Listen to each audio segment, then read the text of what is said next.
Public Sénat, avec le soutien de Groupama, l'assureur mutualiste engagé à vos côtés dans les territoires, présente Salon ouvert.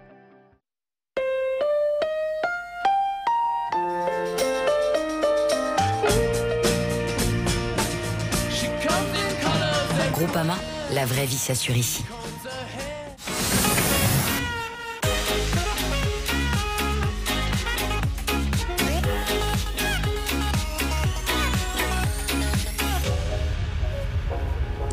Bonjour à tous et bienvenue sur Public Sénat. Comme vous le voyez, cette semaine, nous avons installé nos plateaux dans les allées du Salon de l'agriculture. Aujourd'hui, on vous propose de parler d'un thème qui concerne évidemment très directement les agriculteurs. On va parler de la loi agriculture et alimentation, la loi Egalim. Elle a été votée en 2018. Son objectif, rééquilibrer les rapports entre les acteurs, mais aussi et surtout faire évoluer les revenus des agriculteurs. Alors, est-ce que cette loi a tenu ses promesses? Quel bilan peut-on en tirer? Nous allons en parler évidemment tout de suite avec mes invités en plateau. Mais avant cela, je vous propose de retrouver Quentin Calmet. Quentin, vous êtes dans les allées du Salon.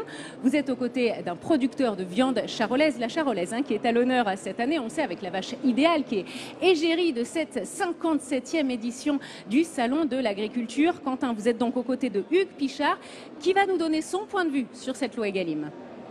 Oui, Fanny, je me trouve dans le hall 1. Vous savez, le hall 1, c'est là où se trouve la vache égérie chaque année au salon. Et alors cette année, c'est une vache charolaise. Elle s'appelle Idéal. Elle a 6 ans. Et ça tombe bien parce qu'on est avec Hugues Pichard. Il est éleveur de vaches charolaises, justement, en Saône-et-Loire. Alors dites-nous, Hugues, il y a 1 an et demi, la loi Egalim, elle crée notamment des objectifs pour votre filière. Pouvez nous l'expliquer ? Oui, les lois Egalim nous ont contraints un peu à partir dans les cahiers des charges label ou AOP, les signes de qualité pour monter en gamme nos viandes. Et nous, les éleveurs, on s'est mis en phase. On a réussi en peu de temps à produire ces animaux qui correspondent aux attentes des consommateurs. Et alors, la loi Egalim, elle servait aussi à créer un indicateur sur le prix pour augmenter vos revenus, notamment augmenter ce que vous perceviez à la fin lorsque la viande était vendue. Est-ce que vous dites que ça a fonctionné depuis 1 an ? Non, pas du tout. Parce que là, c'est là où le bas blesse. Nous, on espérait beaucoup sur les lois Egalim, mais là, on n'a rien vu du tout sur ce point de vue-là. Alors, comment est-ce qu'on l'explique? Où est-ce qu'il y a eu un problème depuis 1 an et demi? Le problème, c'est aussi l'acte d'achat. C'est qu'aujourd'hui, quand on mange à l'extérieur de chez nous, dans la cantine ou au restaurant, on mange de la viande étrangère. Et ça tire les prix vers le bas. Et là, on a peine à lutter. Depuis le début du salon, depuis samedi, vous recevez les hommes et les femmes politiques qui viennent au salon, notamment ici auprès de la vache idéale. Qu'est-ce que vous leur dites concrètement lorsqu'ils viennent vous voir? On dit curieusement la même chose à chacun. Les lois Egalim, c'était vraiment l'espoir. C'est un porteur d'espoir pour tout le monde rural. Et là, nous sommes déçus dans la filière bovine. Il nous manque quelque chose. On a produit ces animaux comme on nous l'a demandé. Et on n'a pas le prix qui nous manque pour faire vivre nos exploitations. Donc le message final, c'est qu'il faut que la loi Egalim elle soit suivie davantage de faits, mais des faits pour qui? Il faut absolument que nous éleveurs, on touche le fruit de notre travail. Et la loi Egalim était faite pour ça.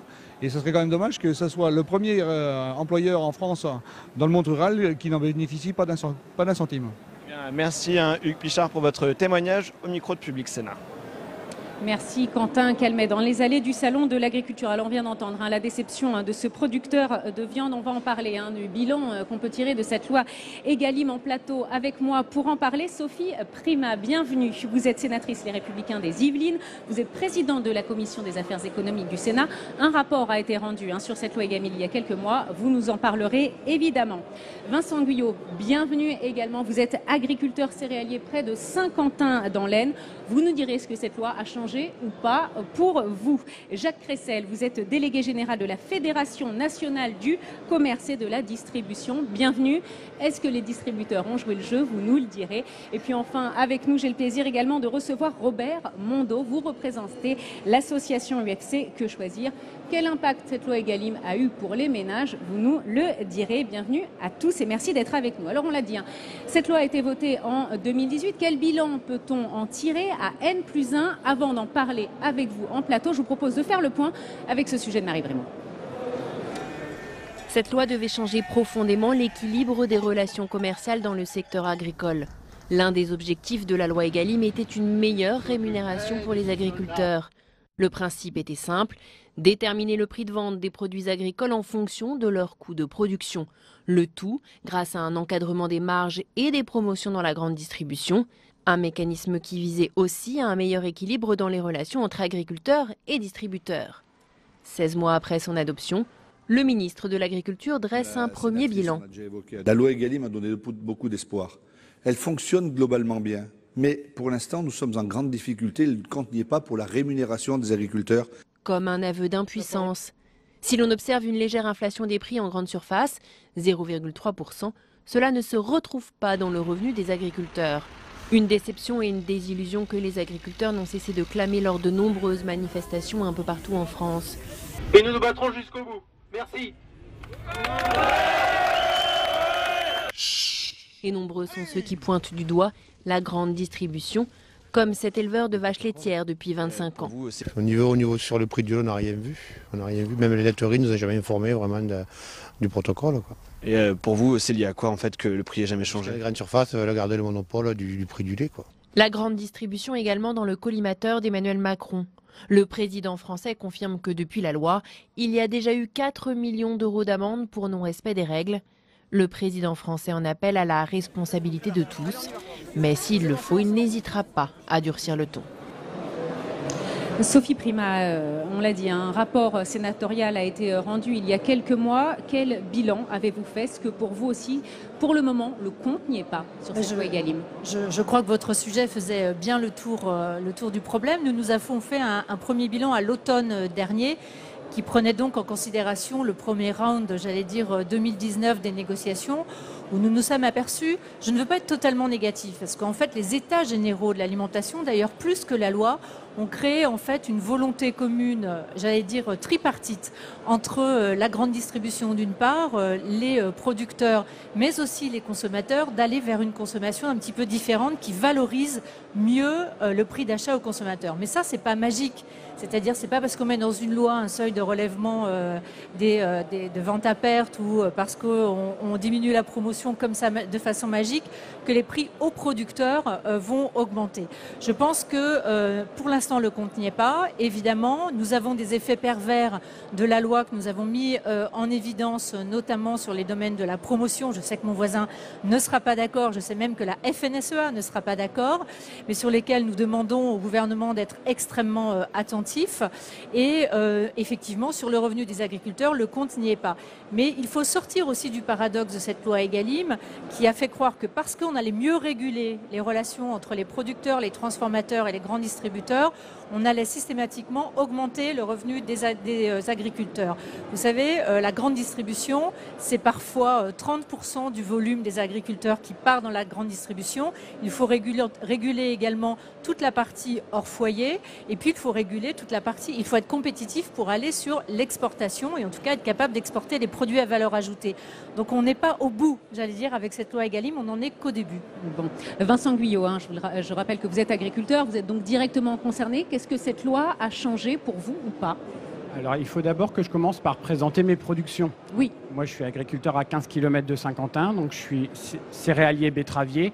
Donc je produis des betteraves à sucre, je produis du blé, je produis du colza et je produis aussi des légumineuses. Donc les productions de l'exploitation, elles ont vocation à nourrir les Français, à nourrir les Européens, mais aussi à s'exporter. Et les productions de l'exploitation, elles sont sur des marchés ouverts, qui sont sans protection aujourd'hui et qui sont ouverts à l'ensemble de la planète. Donc aujourd'hui, la loi Egalim pour mon exploitation, elle n'a rien changé, rien, zéro. Donc je ne suis pas mieux rémunéré après la loi Egalim qu'avant la loi Egalim. Robert Mondeau, est-ce que quel bilan vous tirez de cette loi Egalim? On fait un petit tour de table sur le bilan de cette loi Egalim. Ou du moins sur sa partie prix et sur sa partie régulation de la filière, hein, on est bien d'accord. Oui, oui. Sur cette partie-là, nous, ça tient en une valeur chiffrée. C'est entre 1,6 et 2 milliards que les consommateurs vont payer et qu'on ne voit effectivement pas arriver dans la poche des agriculteurs. Donc on a l'impression que ce fameux concept de ruissellement n'a pas fonctionné. C'est un peu une arnaque, disons-le tel qu'elle est. Où est passé cet argent selon vous? Ah, bonne question. Vous savez que nous sommes dans un marché qui n'est pas du tout parfait. C'est-à-dire que sa principale caractéristique, c'est son opacité. Donc peut-être que notre collègue de l'autre côté de la table pourra répondre, mais nous ne pouvons pas répondre. Alors Jacques Ressel, une réaction. À vous de répondre. D'abord, on est le pays au monde où il y a le plus de transparence, puisque vous savez que dans le cadre de l'Observatoire des prix et des marges, il y a des marges calculées rayon par rayon. C'est d'ailleurs dommage que UFC Que Choisir ne vienne pas plus souvent en réunion, ça lui permettrait de connaître les chiffres en question. Sur notre bilan global, je crois qu'on l'a dit au président de la République, à la fois les producteurs, les industriels, les distributeurs, le bilan, il est plutôt positif, en sachant qu'on est au bout de la première année en réalité. Hein, la loi s'est vraiment mise en place il y a 1 an. Pourquoi elle a été mise en place pour une période test de 2 ans d'ailleurs. Pourquoi c'est positif? D'abord parce que effectivement on a mis fin à la baisse des prix.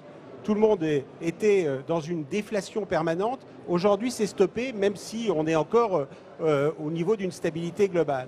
Deuxièmement parce que toutes les filières se sont mises, et nous sommes dans toutes les interprofessions agricoles, toutes ces interprofessions se sont mises à travailler sur le sujet de la montée en gamme, sur le sujet de l'organisation, sur le sujet des enjeux sociétaux, et ça c'est majeur. Et puis quand on regarde concrètement les choses, sur le lait, depuis 3 ans, nous avons une augmentation des prix payés aux producteurs, nous avons une transparence accrue, nous avons la mise en place de l'article 1 de la loi qui prévoyait une inversion du mécanisme de négociation.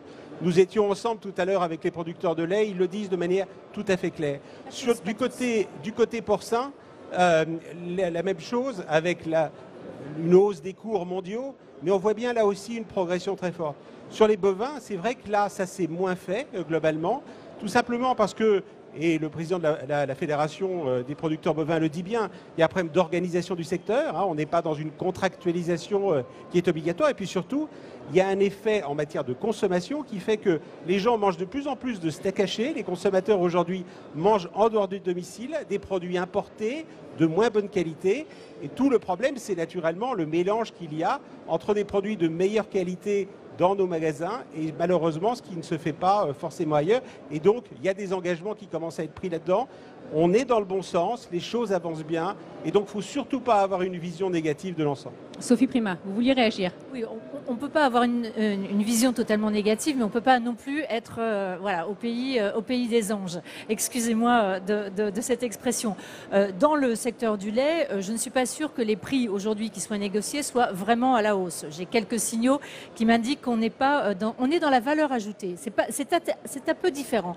On est dans l'amélioration de la valeur ajoutée. 340, par exemple, 360, 380, ça baisse pas. Mais par exemple, sur le domaine de la charcuterie, nous avons fait une proposition de loi au Sénat en disant faisons une expérimentation. Quand un produit comme le jambon est fait à plus de 50%, son prix est fait à plus de 50% par la valeur de la matière première, alors nous devrions être en capacité de faire des augmentations de tarifs immédiates, sans négociation. Parce que quand vous commencez à négocier avec la grande distribution, ça prend un certain nombre de temps. Pendant ce temps-là, vous payez votre cochon très cher. C'est le cas aujourd'hui. Et aujourd'hui, les grands industriels français qui ont des systèmes et des entreprises agroalimentaires implantées dans nos territoires n'arrivent pas à passer des hausses de tarifs qui sont en relation, pas en relation avec l'augmentation. Toutes les négociations sont terminées, vous le savez. Et leurs difficultés sont énormes. Donc, je crois qu'il faut dire que les États généraux, d'une façon générale, ont eu le bénéfice, et ça je ne le retire pas, de faire parler les gens les uns avec les autres. Ça ne concerne qu'une partie de la production française, et M. Guyot le disait, quand on est céréalier, ça ne vous concerne pas, quand on fait du colza, ça ne vous concerne pas, ça ne concerne qu'une partie des volumes, parce que ça ne concerne pas les produits à l'export. C'est une bonne chose, mais les résultats ne sont pas là. Il y a encore des effets pervers, notamment, j'y reviendrai peut-être tout à l'heure, sur les promotions, qu'il faut regarder avec attention.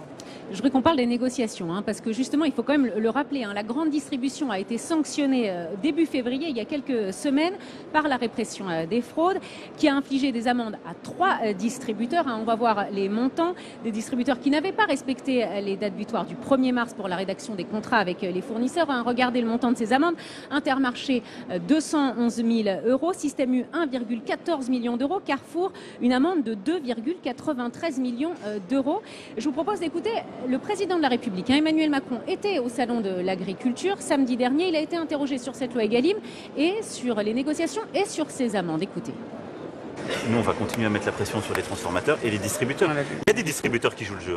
Oui, il y en a qui jouent. Il y en a qui jouent le jeu, qui sont en train de contractualiser, il faut les valoriser. C'est pour ça que je parlais de Lidl, il y en a quelques autres. Il faut pas, et c'est vrai qu'ils sont attachés à ça. Et ils donnent à la fois plus de valeur et ils donnent de la visibilité dans le temps, ce qui je trouve est aussi pour vous très important. Là, les niveau, soyons très clairs, on a augmenté le niveau de pression par les contrôles administratifs. Donc on en a mis plus de 5000 en 2019. Et puis on a fait les premières assignations. Surtout, ils agissent plus vite. Ils vont plus vite, mais les assignations, l'assignation Leclerc, l'année dernière, elle a eu son effet. Hein. Mais là-dessus, on sera 17 millions et ça fait mal. Hein. Alors on rappelle que l'année dernière, Bercy a exigé 117 millions d'euros au géant Leclerc, l'accusant de faire pression indûment sur ses fournisseurs.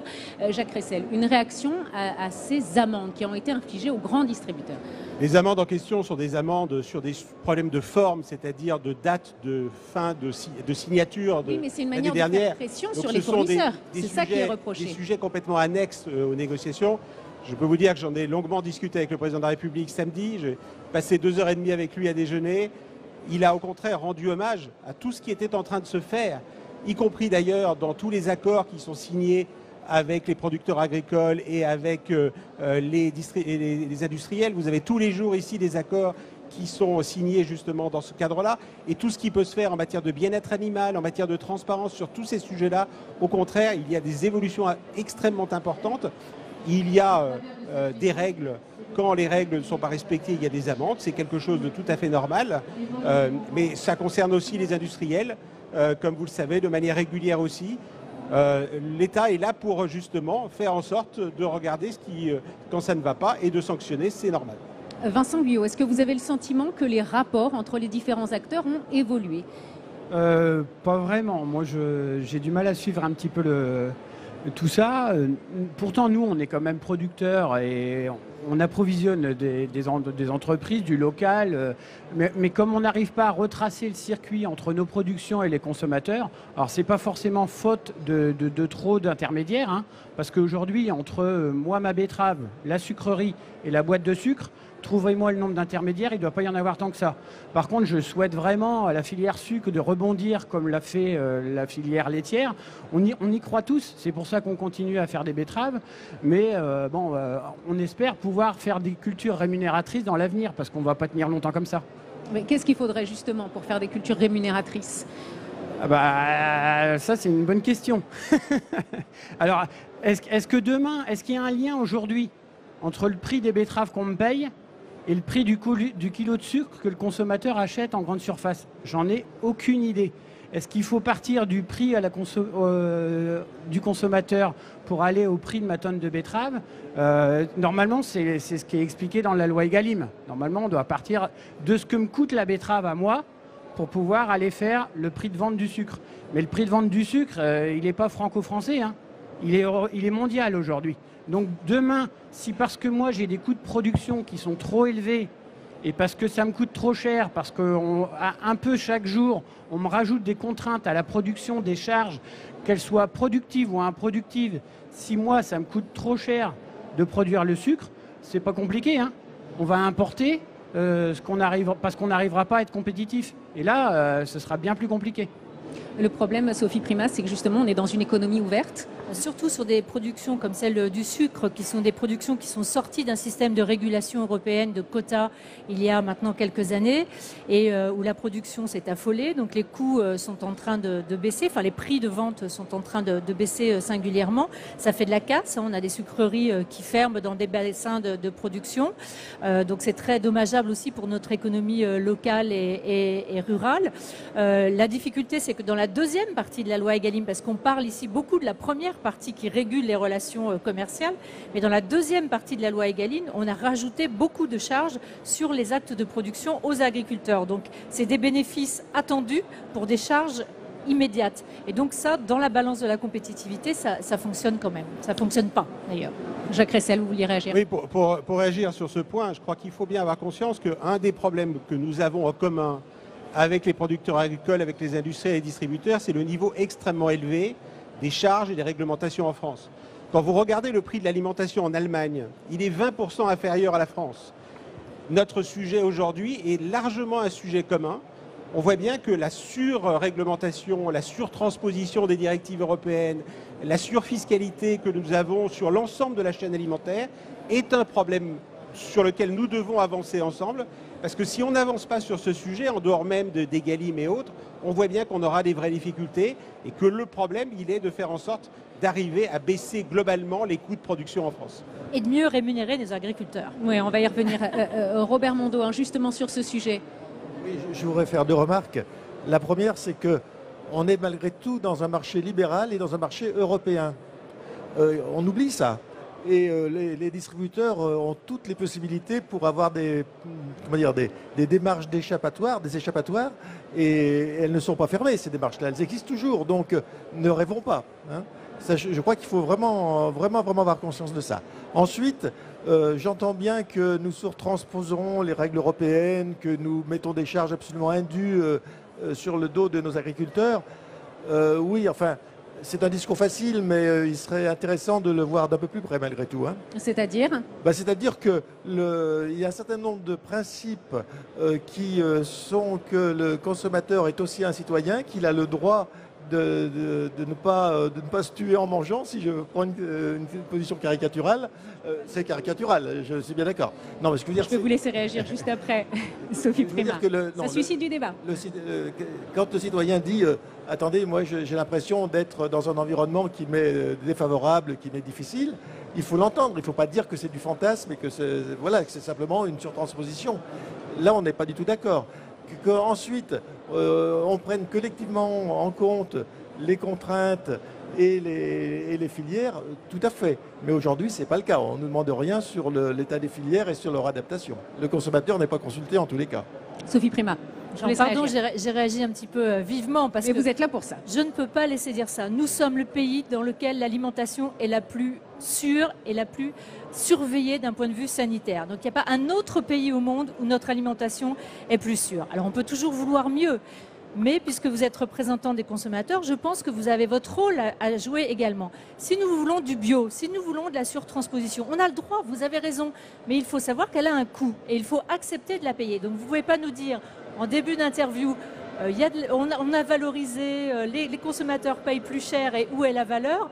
Et à la fin de l'interview, de dire on a le droit de demander des normes supplémentaires. J'ai dit qu'elle n'était pas chez les agriculteurs. J'ai dit qu'elle n'était pas chez les agriculteurs. Le consommateur a le droit d'avoir des normes supplémentaires, mais dans ce cas-là, il faut qu'il les paye et qu'il aille jusqu'au bout de la démarche. C'est là où je pense qu'il y a la loi et après il y a un principe de responsabilité citoyenne individuelle à se dire ok, ce produit-là, il est meilleur que les autres, alors j'accepte de le payer plus cher pour qu'in fine l'agriculteur soit payé au regard de ces normes. Vincent Guyot. Parce qu'en fait, a priori, le consommateur en veut toujours plus.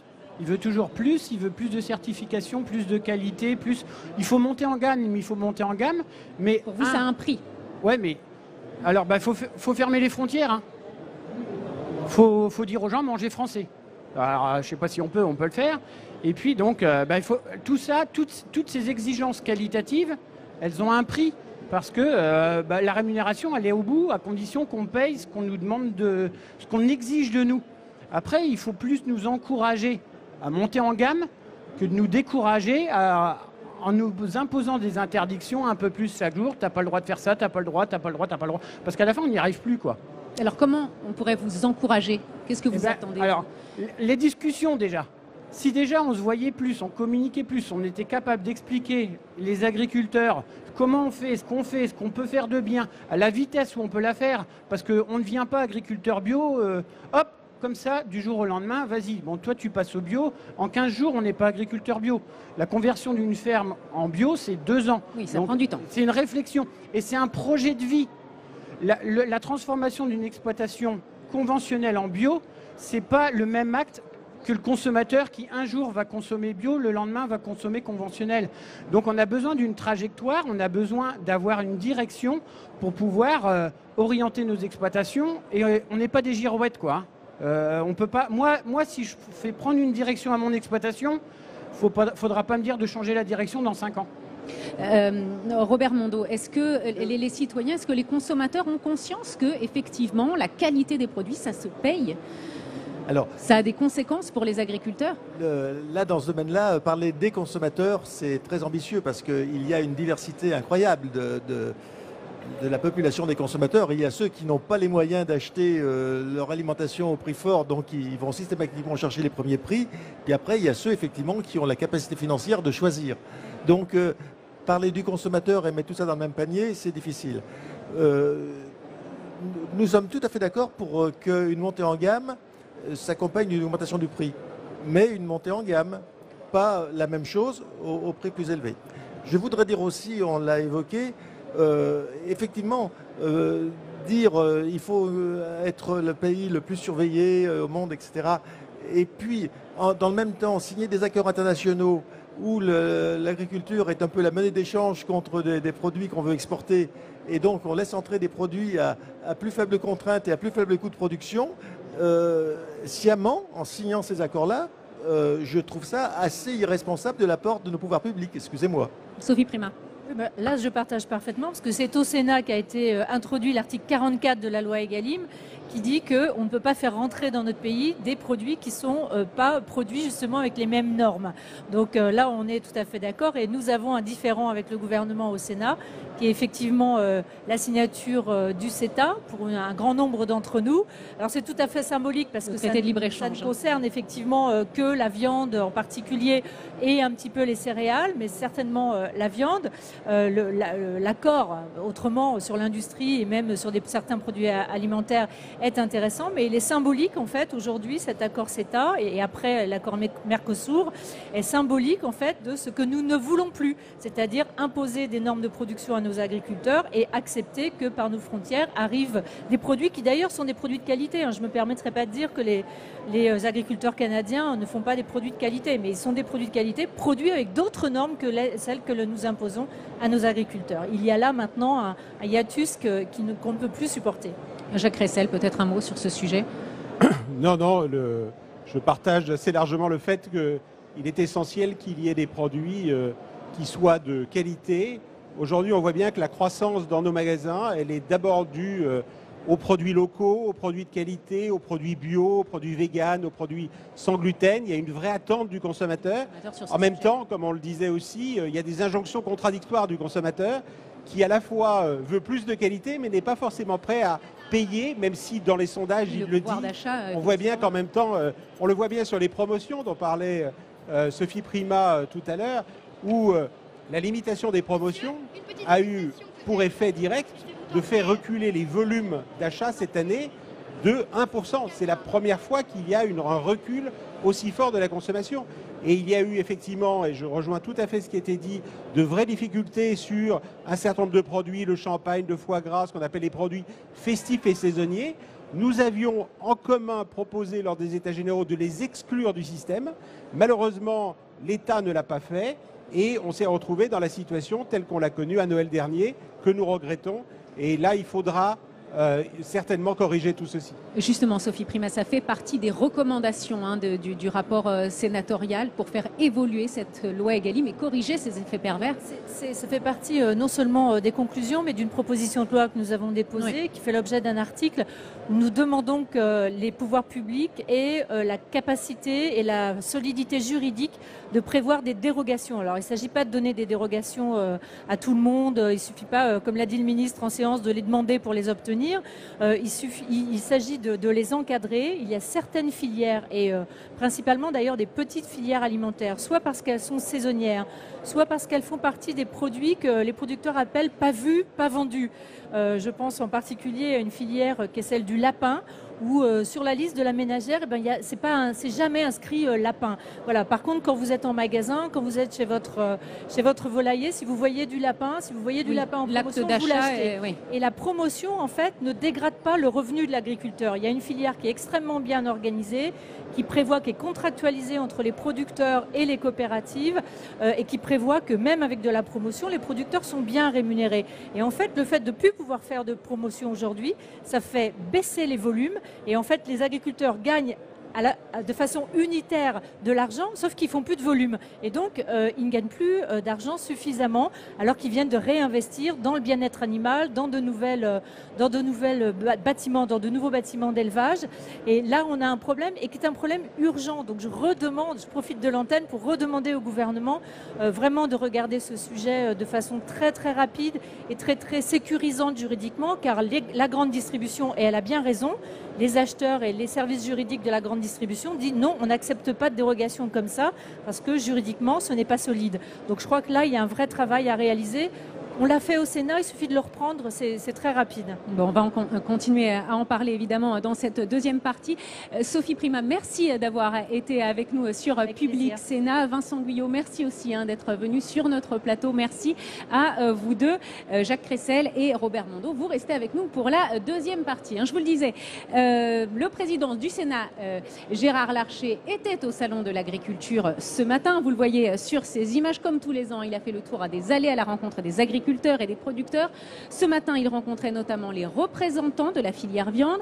Il a aussi pu croiser un bœuf de Gascogne, comme vous le voyez sur ces images.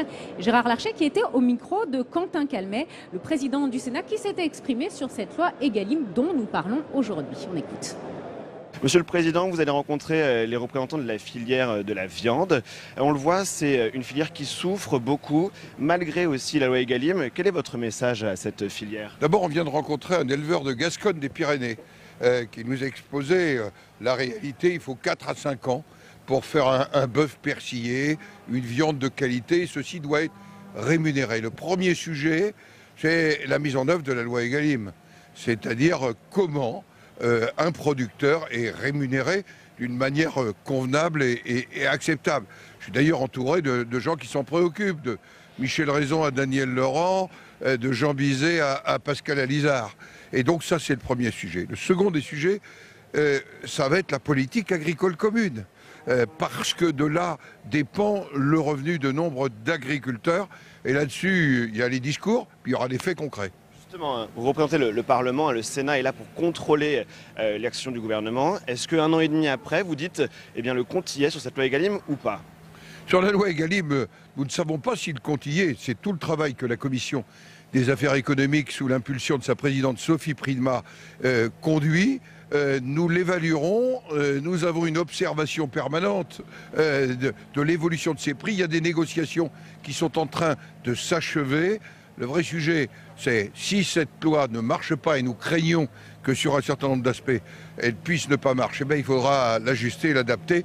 C'est des préoccupations de Michel Raison. Et alors, plus généralement, est-ce que la politique agricole, de manière générale du gouvernement, est-ce qu'elle est à la hauteur selon vous? Vous représentez les territoires, c'est aussi la vocation du Sénat.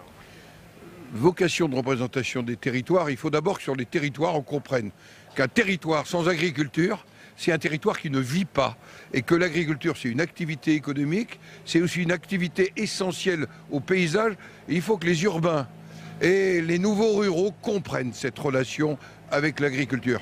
Il est inacceptable de voir un certain nombre de tensions exister alors que les agriculteurs sont les premiers acteurs, j'allais dire, d'un territoire équilibré, d'un développement durable.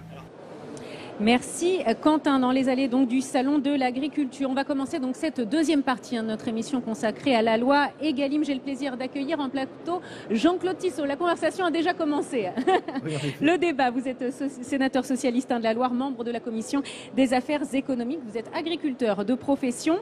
Nous a rejoint également en plateau Dominique Chargé, président de COP de France, un syndicat représentant des entreprises coopératives agricoles. C'est 2400 entreprises coopératives. Bienvenue à tous les deux, et Jacques Cressel et Robert Mondeau, vous restez donc avec nous pour cette deuxième partie. Jean-Claude Tissot, peut-être une première question. Qu'est-ce qu'il faudrait faire évoluer dans cette loi Egalim pour qu'elle soit vraiment efficace pour les agriculteurs? Alors, ce qu'il faudrait faire évoluer, on peut peut-être pas le dire ici en 3 minutes et demie, mais moi je pense qu'il faut reprendre, sans faire la genèse de la loi Egalim, mais pourquoi cette loi elle a été créée. La première mission de cette loi, c'était revaloriser le revenu des agriculteurs. Et la question qu'il faut se poser, est-ce qu'on est arrivé à l'objectif? Eh bien, on est tous à dire non. Aujourd'hui, des éléments ont été pris en compte. J'écoutais tout à l'heure le débat de la première partie. Bien sûr, on pourrait se satisfaire de certains points, vous l'avez souligné. Mais force est de constater quand même que le revenu des agriculteurs n'a pas augmenté, mais que dans le même temps, le pouvoir d'achat, si j'ose dire, de nos concitoyens a baissé. Et c'était un effet ciseau qui finalement était prévisible.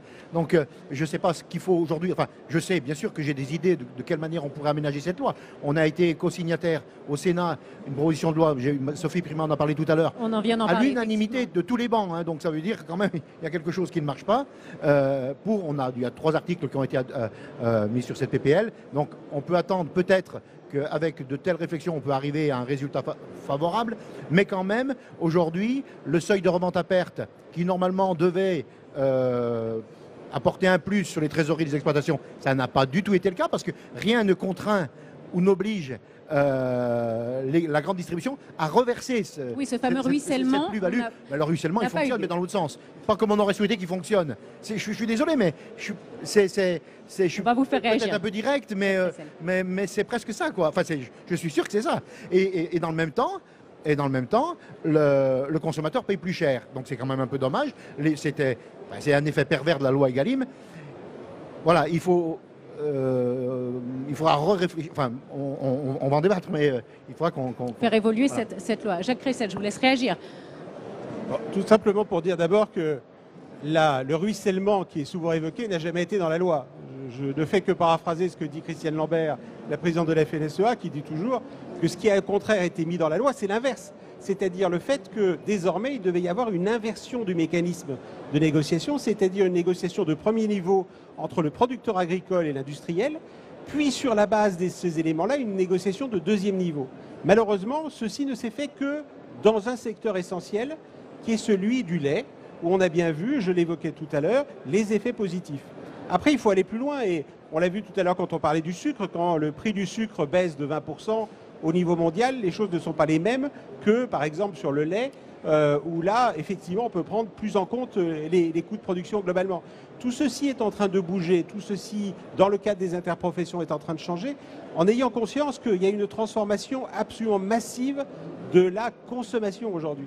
Et que les Français aujourd'hui, en gros, ils font moins la cuisine chez eux, et quand ils les font avec des produits de plus grande qualité, mais qui font de moins en moins la cuisine chez eux, que dans le domaine de la volaille, que dans le domaine des bovins. On a des évolutions. Il faut bien voir qu'aujourd'hui, quasiment 55% de la consommation de bœuf se fait sous forme de burgers et de steak haché. C'est naturellement quelque chose qui est complètement différent, qu'il faut prendre en compte. C'est ce à quoi on travaille. Et tout le sujet des enjeux sociétaux est aujourd'hui le sujet majeur de l'ensemble des interprofessions. Il faut éduquer les consommateurs, faire en sorte que la consommation change. C'est ça notre sujet commun. Dominique Charget, est-ce que vous partagez ce constat ?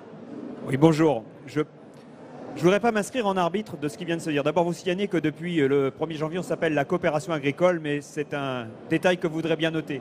Je ne voudrais pas m'inscrire en arbitre, mais ce qui vient d'être dit et qui apparaît comme contradictoire est en fait complémentaire.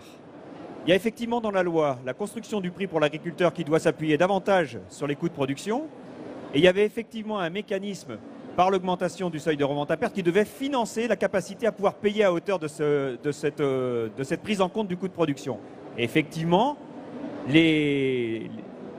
la somme de tout ça ne fonctionne pas. Voilà, donc effectivement, certaines filières ont pris en compte les coûts de production et ça a permis des revalorisations prises en compte par les distributeurs, mais ça n'est pas vrai dans toutes les filières. On a aujourd'hui des filières, et c'était signalé, fruits et légumes, céréales, viande bovine, où on est encore dans des demandes qui sont plutôt des demandes d'ailleurs déflationnistes en première intention. Et j'allais ajouter, la loi Egalim, c'est effectivement la construction des prix, mais c'est aussi des engagements qui doivent être pris en coopération commerciale et qui, à ce stade en tout cas, n'ont pas forcément montré d'amélioration. Ce qui s'est amélioré en revanche, c'est le comportement, l'état d'esprit dans lequel se déroulent ces négociations, qui sont plus respectueuses des individus, et qui font un peu plus référence à des logiques comme celle de la qualité des produits, leur origine et ce qu'on appelle la RSE, la responsabilité sociétale des entreprises, qui sont des critères qui rentrent progressivement.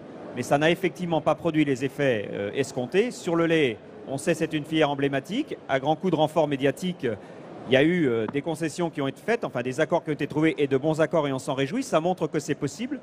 Sur une filière comme le porc où ça se passe aussi mieux cette année, on sait que c'est pour des raisons qui sont différentes puisque le porc bénéficie d'un contexte international qui tire la production et qui fait monter les prix et qui fait aussi monter mécaniquement les prix en France. On va continuer à en parler. Justement, je vous propose de retrouver maintenant Quentin Calmet qui se trouve dans les allées du salon. Quentin, vous êtes aux côtés de Patrice Chassard qui est producteur de Saint-Nectaire et de vaches laitières.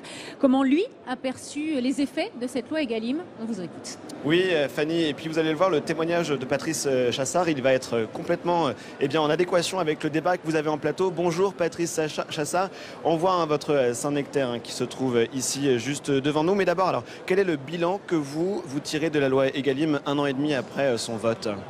Bonjour. Alors effectivement, en tant qu'éleveur, dans une filière sur signe de qualité, le Saint-Nectaire, il y a deux phénomènes qui se croisent. On a une filière sur signe de qualité et la loi Egalim nous a amené plutôt un contexte dans lequel les choses sont plus faciles pour travailler et discuter sur des hausses de produits. C'est ça, vous le dites, plus que les indicateurs, c'est ce contexte qui vous a permis d'augmenter, vos marges depuis 1 an et demi? Absolument. Effectivement, les producteurs de lait, pour qu'ils vivent mieux, ils ont eu 20 à 25 centimes par litre de plus par an depuis 2-3 ans. À leur dire qu'est-ce qui est de l'un, qu'est-ce qui est de la filière, qu'est-ce qui est de la loi Egalim. Mais c'est ce contexte favorable qui fait que les choses ont été plus facilement réalisables. Et est-ce qu'on peut évoquer maintenant la situation future? Comment est-ce que vous souhaitez que les lois Egalim elles puissent faire davantage encore progresser vos revenus? Je pense qu'il faut que les produits soient payés à leur véritable prix. Ce qui fait qu'effectivement, quand on paye le prix en condition de production, on fait ce qu'il faut pour. Quand on veut faire moins cher, de l'eau à pas cher, c'est toujours trop cher, quoi. Voilà, c'est ça, vous le dites, les consommateurs doivent aussi comprendre qu'un produit de qualité, il faut forcément le payer davantage, c'est ça le message? En général, le rapport qualité-prix, il est très lié à ce qu'on met dans le produit. Et à partir de là, un produit qui est bien fait, il est plus cher qu'un produit où on met peu de valeur essentielle au départ. Et la grande distribution, quel est son rôle à jouer, elle, dans cette équation? C'est de faire le lien entre les systèmes de production qui correspondent à ce schéma et le consommateur. Et là-dessus, on compte sur eux, quoi. Elle joue le jeu à l'heure actuelle, la grande distribution? Dans notre filière, je veux dire oui. Après, le reste, je ne connais pas suffisamment. Eh bien, très bien. On va pouvoir goûter ce fromage de Saint-Nectaire. Vous pouvez nous en dire un mot rapidement, ce que nous avons devant nous, là? Alors nous avons 2 morceaux de Saint-Nectaire, un Saint-Nectaire fermier au lait clos obligatoire, un Saint-Nectaire laitier qui lui est pasteurisé. Et donc il y en a pour tous les goûts. Et c'est des fromages qui, jeunes, ont plutôt des goûts doux, très courts en bouche, type crème beurre. Et quand ils sont plus affinés, ils sont beaucoup plus prononcés, avec des goûts de sous-bois, de champignons. Je vous laisse goûter. Voilà, Fanny, c'est aussi ça, le salon de l'agriculture. On parle de la loi Egalim et on comprend aussi comment les produits sont fabriqués. On peut les goûter du coup. Merci Quentin Calmet, merci à votre invité. Robert Mondon, on l'a entendu, est-ce qu'il y a besoin aussi peut-être de pédagogie pour expliquer les prix, comment se construisent les prix et la qualité des produits quand on veut du bio, quand on veut des produits de qualité, pour que les consommateurs comprennent aussi? Oui, je vous avoue que j'étais un peu agacé par les propos que j'ai entendus. C'est l'occasion de réagir. D'abord, dire que l'alimentation en France évolue vers des produits de plus en plus qualitatifs. Non, elle évolue vers des produits de plus en plus transformés. Et souvent, ces produits transformés, en termes nutritionnels, ne sont pas bons. Donc, la question n'est pas si simple que ça. Ensuite, j'ai entendu, le consommateur doit comprendre. Oui, mais moi, je suis consommateur. J'ai mon intérêt à défendre comme n'importe quel autre acteur économique.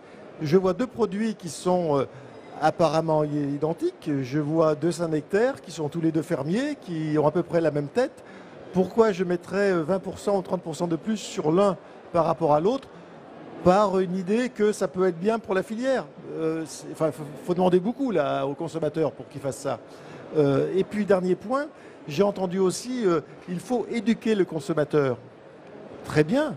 Mais s'il vous plaît, regardez les publicités des grandes surfaces, regardez les spots publicitaires à la télévision, indiquez-moi dans quelle mesure ils apportent une éducation aux consommateurs. J'aimerais bien comprendre.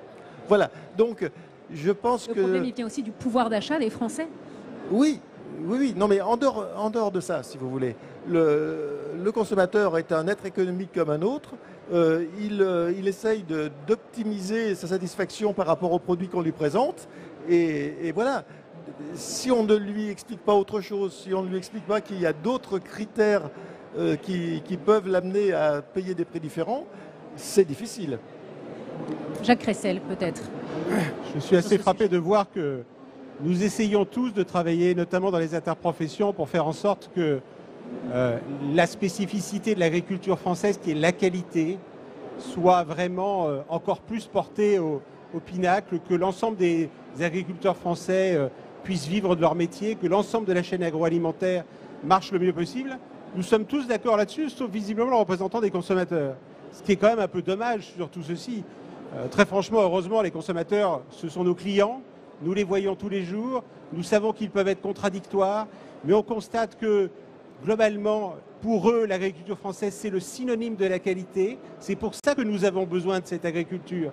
Et c'est pour ça que nous montons en gamme collectivement. C'est pour ça qu'on fait tous des efforts pour ça. Et je trouve un peu dommage qu'il y ait effectivement des paroles de ce type-là, qui sont des paroles négatives. C'est pas comme ça qu'on va avancer.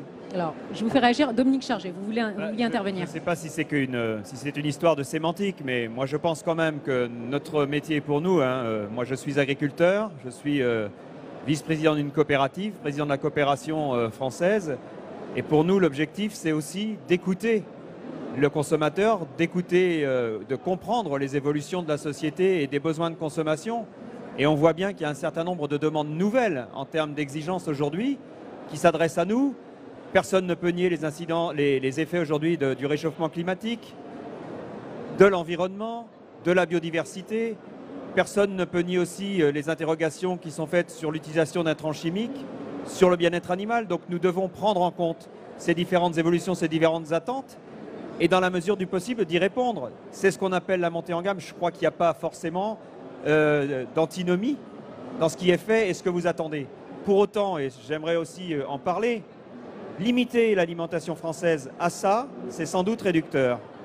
On doit aussi se préoccuper de produits d'entrée de gamme, de produits de moyenne gamme, de produits de restauration hors domicile, parce que ça fait aussi partie de l'alimentation de nos compatriotes et que nous ne pouvons pas s'inscrire dans une logique où nous ne produirions l'alimentation de haut de gamme que pour une catégorie de population qui a les moyens de s'offrir des produits de qualité et de haut de gamme, éventuellement qui s'inscrivent plutôt dans des produits plutôt chers, et qu'il faut aussi qu'on sache répondre à des besoins de consommation différents.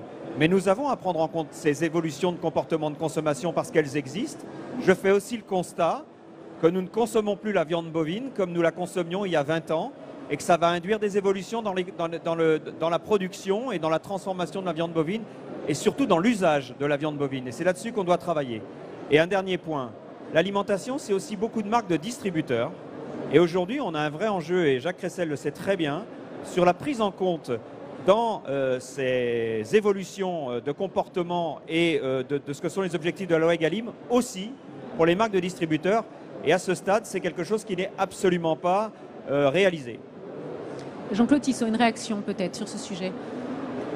J'ai de la peine à suivre ce débat quand on dit il faut une montée en gamme des produits, bien sûr.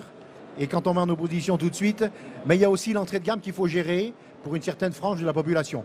Pour moi, et je milite pour ça depuis tellement longtemps, je ne pense pas qu'il faille une fracture pour la nourriture, pour l'alimentation de nos concitoyens. Tout le monde a droit à une alimentation saine, naturelle et bien sûr telle que les citoyens souhaitent l'acheter et la consommer. Donc pour moi, on ne doit pas avoir deux offres. Mais j'entends, tout le monde ne peut pas acheter une côte de bœuf tous les jours, etc. J'entends. Mais il faut, et l'éducation en fait partie aussi, l'éducation des concitoyens. Mais ça passe, enfin, il faudrait refaire toute la chaîne du consommateur au producteur pour comprendre là où le bas blesse. Et on ne peut pas dire comme ça d'un revers de main ou comme entre nous quatre et refaire le monde, parce que c'est pas si simple que ça. Parce que moi j'en reviens toujours à la problématique du prix payé aux producteurs. Aujourd'hui, on a aussi une PPL au Sénat qui nous a occupé il n'y a pas longtemps sur le suicide des agriculteurs. Et là, c'est compliqué.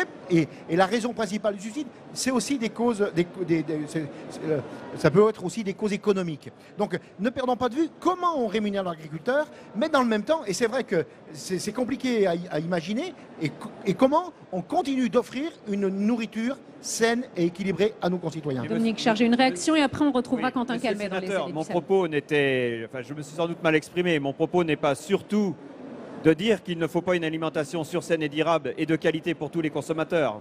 Mon propos est simplement d'éveiller aussi le fait que, en poulet par exemple, aujourd'hui, en poulet, nous importons 40% de la production que nous consommons.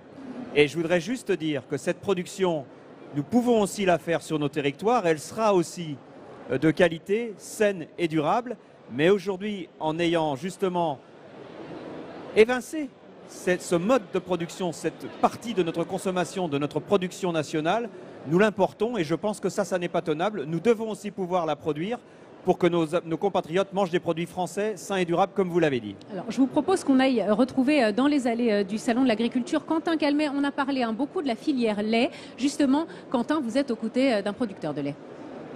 Oui, Fanny, je me trouve dans le hall 1 sur le stand de la filière lait. Je me trouve avec Michel Lacoste. Bonjour, vous êtes producteur de lait dans le Cantal. Notamment, vous êtes également un secrétaire général adjoint de la Fédération nationale des producteurs de lait. Alors, on a vu il y a 1 an et demi cette loi Egalim qui devait augmenter les revenus, notamment des producteurs. Est-ce que vous le comptiez? Alors, nous le compte n'y est pas, mais il y a une première étape de franchie, puisqu'en 2019, le prix du lait payé aux producteurs a augmenté de 10 € par 1000 litres. 10 € qui proviennent de la revalorisation des produits laitiers auprès des distributeurs français. Donc un constat plutôt positif. Comment est-ce que vous expliquez que votre filière elle ait vu cette augmentation des revenus? Alors c'est un constat positif, mais il n'est pas suffisant. On est encore loin du prix de revient des producteurs. Si cette évolution était possible, c'est parce que la filière laitière est une filière qui s'est beaucoup mobilisée suite aux Egalim. Notamment avec le projet France Terre de lait, qui est un projet qui réunit l'ensemble de la filière et qui a permis de mettre à jour un indicateur qui donne un point de repère par rapport au prix de revient, au prix du lait, qui permet à des producteurs de lait de vivre correctement de leur métier. C'est le fait que votre filière soit particulièrement organisée qui a pu vous permettre de peser dans les négociations et d'utiliser les indicateurs de la loi Egalim pour avoir des prix du lait qui étaient à la hausse? Alors c'est une filière organisée. Avec France Terre de lait, on a pu produire un indicateur qui donne le prix de lait qu'il faut atteindre pour rémunérer correctement un producteur, mais c'est aussi parce que le syndicalisme agricole, les groupements de producteurs ont pris ces indicateurs et sont allés vers la distribution en disant mais voilà messieurs de la distribution, suite aux Egalim, il faut que vous payiez le lait à ce niveau pour que les producteurs puissent vivre correctement de leur métier. Eh bien, merci beaucoup Michel Lacoste pour votre témoignage aujourd'hui et on le voit, il y a encore beaucoup d'attentes suite au projet de loi Egalim. Merci Quentin et merci à votre invité. Alors on a beaucoup parlé du revenu des agriculteurs, des objectifs de cette loi Egalim, mais je voudrais quand même avant de finir cette émission qu'on parle d'un des autres objectifs de cette loi Egalim, c'était aussi le renforcement du bien-être animal. Je vous propose de regarder ce reportage de Sandra Cerquera et on commente ça juste après. Yves de Fromentel a converti son exploitation en bio en 2009. Il a diminué la taille de son troupeau et produit beaucoup moins de lait, 5000 litres par an par vache au lieu de 9000. Mais ce choix est devenu une évidence pour plus de qualité, même si le rendement est moins important. C'est aussi une façon pour lui d'exercer autrement le métier d'agriculteur. Je suis un paysan, parce que le paysan, il n'est pas dans le souci d'exploiter tout le maximum de ce qu'on peut donner, le potentiel. Le paysan, il soigne. Il soigne sa terre, il soigne ses animaux. Les vaches se nourrissent de foin et d'herbes produits directement sur la ferme. La traite n'a lieu qu'une seule fois par jour. Et dès que possible, les bêtes quittent l'étable pour le pré. Cet éleveur se dit soucieux du bien-être de ses vaches. Il estime qu'il a encore trop d'élevage intensif autour de lui et qu'il faut faire évoluer les mentalités. Avec du foin, avec de la pâture, la bête, elle est quand même mieux. Elle est quand même mieux, elle a de l'espace, elle est tranquille, elle n'est pas enfermée toute sa vie dans un bâtiment. Le bien-être animal, il est difficile à faire dans des élevages industriels. Les vaches de cette ferme sont abattues à quelques kilomètres en Seine-et-Marne, après avoir été étourdies. Un procédé qui est censé faire moins souffrir les bêtes, mais que la tradition juive et musulmane interdit. La sénatrice Esther Benbassa souhaiterait rendre obligatoire l'étourdissement dans une loi, alors que l'association L214 vient de publier une nouvelle vidéo choc dans un abattoir français. Nous demandons l'arrêt de l'élevage industriel en 2025. Vous savez que 87% des Français sont contre l'élevage industriel. Et nous demandons dans ce texte un accompagnement des paysans pour faire cette transition de l'élevage industriel à l'élevage paysan. En France, chaque année, plus d'1 milliard d'animaux sont abattus. 80% proviennent d'élevage industriel. Dominique Charget, une réaction à ce sujet? Est-ce que la loi Egalim va assez loin sur le bien-être animal, par exemple? En tout cas, par rapport à ce qui vient d'être présenté dans votre reportage, nous sommes, nous, aujourd'hui, la coopération agricole, dans ce rôle, dans cet accompagnement des agriculteurs, de nos associés coopérateurs. Nous sommes le lien entre le consommateur, entre le producteur et le consommateur, et nous accompagnons, nous mettons en place ces transitions et nous les accompagnons auprès de nos adhérents. Parce que, comme je disais tout à l'heure, nous entendons ces nouvelles demandes de la société auxquelles nous devons répondre. Ça ne veut pas dire que nous ne ferons plus d'élevage. Je ne sais pas comment on qualifie un élevage industriel. Moi, je ne veux pas non plus qu'on soit caricatural. Mais en tout cas, dans les élevages, dans les pratiques des élevages aujourd'hui, par rapport à l'utilisation d'un certain nombre d'intrants comme les antibiotiques, par rapport au logement des animaux, par rapport aux pratiques que nous mettons en place aujourd'hui, nous sommes dans la mise en place de ces transitions et dans l'accompagnement de ces transitions, justement pour améliorer à la fois le bien-être, l'utilisation des intrants, mais aussi répondre à tous ces enjeux de biodiversité, d'environnement et de changement climatique. Jacques Cressel, une réaction également? C'est une priorité majeure des consommateurs et donc une priorité majeure pour l'ensemble des enseignes. Nous y travaillons avec les ONG, avec beaucoup d'accords. Je prends juste 2 exemples d'annonces récentes. La première sur le sexage innovo pour faire en sorte qu'il n'y ait plus de problème avec les poussins mâles. Donc vous savez que c'est un vrai sujet de préoccupation. Et deuxième illustration, un indicateur sur le bien-être animal qui est aujourd'hui appliqué par de très nombreuses enseignes, qui a été élaboré avec des ONG et qui doit permettre aux consommateurs justement d'avoir tous les éléments pour choisir les produits et bien voir tous les progrès qui sont faits. Donc pour nous, c'est vraiment quelque chose de fondamental sur lequel nous allons continuer à avancer de manière forte. Robert Mondeau, une réaction sur ce sujet, sur le bien-être animal. Oui, je suis désolé, je vais être un peu à contre-emploi. Nous sommes bien entendu tout à fait favorables à l'amélioration des pratiques et en particulier dans l'amélioration des pratiques dans le secteur industriel. Simplement, on se méfie beaucoup des sondages, ça c'est bien, ça c'est pas bien. 87% des Français pensent que l'élevage industriel c'est pas bien, sauf que 87% des Français mangent aussi de la viande issue de l'élevage industriel, sans trop se poser de questions. Donc ce côté bien, pas bien, nous on est très prudents vis-à-vis de ça. Ce qui n'empêche qu'effectivement il faut évoluer dans le sens qui a été indiqué. Jean-Claude Tissot, c'est vous qui aurez donc le mot de la fin. C'est gentil. Je pense qu'il faut une réflexion globale aussi. C'est pareil, je ne veux pas me positionner comme un arbitre, ce qui est bien ou pas bien. Mais enfin quand même, la ferme des 1000 vaches, c'est compliqué de dire que ce n'est pas industriel si on la compare à une ferme sur 50 hectares dans un système herbagier comme chez moi. C'est simple. Les poules pondeuses, il y a un élevage pondeuse et un autre élevage pondeuse. Si les poules vont se promener et des poules qui sont dans des cages, c'est aussi le bien-être animal peut se poser la question. Mais surtout, et vous me permettrez, je ne sais pas de conclure là-dessus, mais les mêmes qui nous disent, et je me tourne des fois côté du ministère, qui nous disent qu'il faut favoriser le bien-être animal, il faut y mettre de la bonne volonté, et dans le même temps, ces mêmes personnes signent des accords internationaux, CETA, TAFTA, Mercosur, sans aucune garantie du bien-être animal. Donc voilà, après on peut en discuter longtemps, il y a des lobbies qui sont forts, et c'est vrai que c'est compliqué de discuter avec ces lobbies. Je pense à L214 qui a encore diffusé une vidéo ces temps-ci. La question qu'on peut leur poser, ces gens-là, ils aiment aussi partir en vacances, ils aiment aussi aller en montagne, ils aiment aller se balader dans la campagne.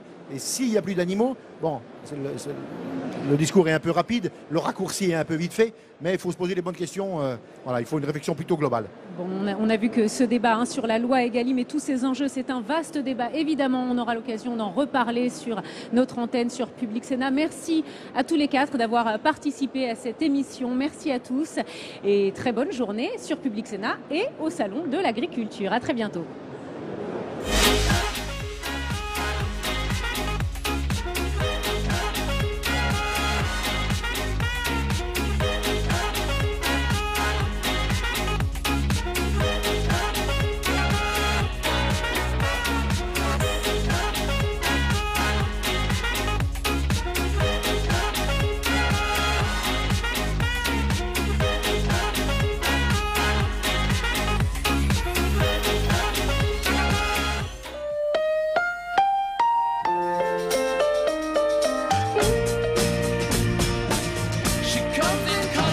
Groupama, la vraie vie s'assure ici. Public Sénat, avec le soutien de Groupama, l'assureur mutualiste engagé à vos côtés dans les territoires, vous a présenté Salon ouvert.